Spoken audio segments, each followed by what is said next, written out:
चुनावी बॉन्ड क्या है, इसका उपयोग कैसे करते हैं, ये इतना विख्यात क्यों है, इस पर अभी चर्चा क्यों चल रही है, इसी के बारे में आज हम जानकारी लेंगे। तो चलिए बिना टाइम वेस्ट करते हुए अब हम शुरू करते हैं। क्या है इलेक्टोरल बॉन्ड?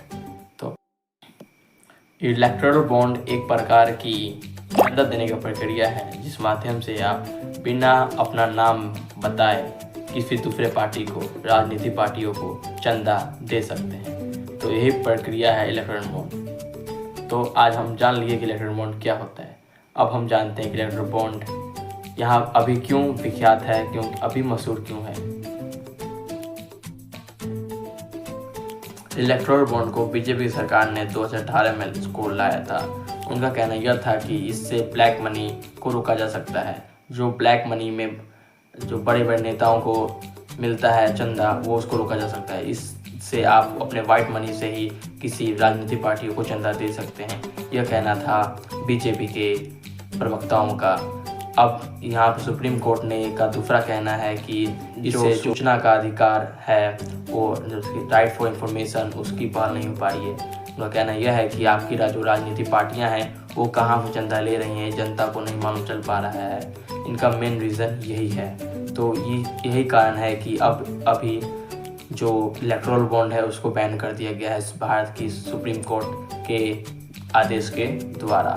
और साथ में SBI को कहा गया है कि वो जितने भी चंदा दिया गया है इलेक्टोरल बॉन्ड के द्वारा उनको प्रकाशित करें। तो ये है इलेक्टोरल बॉन्ड क्या है, कैसे इसका विवाद शुरू हुआ, क्या इसकी समस्या थी। इलेक्टोरल बॉन्ड को कौन कौन सी बैंकें दे सकती हैं? तो आपको जानकारी ये होगी कि इलेक्टोरल बॉन्ड को सिर्फ SBI दे सकता है। ये बात सच है। सिर्फ SBI के कुछ गिने चुने ब्रांचों में ही यह इलेक्टोरल बॉन्ड की सुविधा उपलब्ध है। वो भी आप हमेशा इलेक्टोरल बॉन्ड नहीं खरीद सकते। जब उसका दिन निकलेगा, मतलब कि डेट फिक्स होता है कि इस महीने में इतने तारीख से इतने तारीख तक ही आप ये चंदा या विंडो खुला रहेगा, आप इलेक्टोरल बॉन्ड खरीद सकते हैं। तो आप खरीदेंगे। जैसे कि जनवरी के महीने में खुला रहता है, फिर फरवरी और मार्च बंद रहता है, फिर अप्रैल में खुलता है। इसी प्रकार 2 महीने बंद रहता है और तीसरे महीने ये खुल जाता है। इसी प्रकार जब चुनाव होते हैं उस समय 15 दिन का एक्स्ट्रा इसका विंडो ओपन रहता है राजनीतिक पार्टियों को चंदा देने के लिए।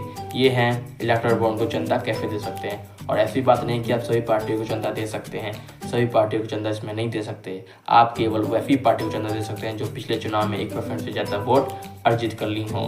तो समझ लीजिए कि जो अच्छा प्रदर्शन करता है उसी को इलेक्टोरल बॉन्ड से आप सहायता दे सकते हैं। और साथ ही साथ सुप्रीम कोर्ट ने ये भी कहा है कि आप जितने भी इलेक्टोरल बॉन्ड्स ने इलेक्टोरल बॉन्ड के द्वारा चंदा प्राप्त किया गया है उसको आप प्रकाशित कर दीजिए कि किसने कितना चंदा दिया है।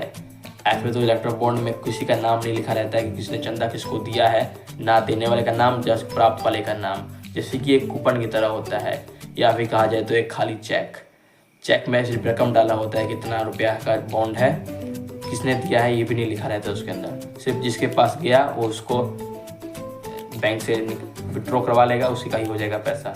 उस राजनीति। Thanks for watch our video. Thanks, bye.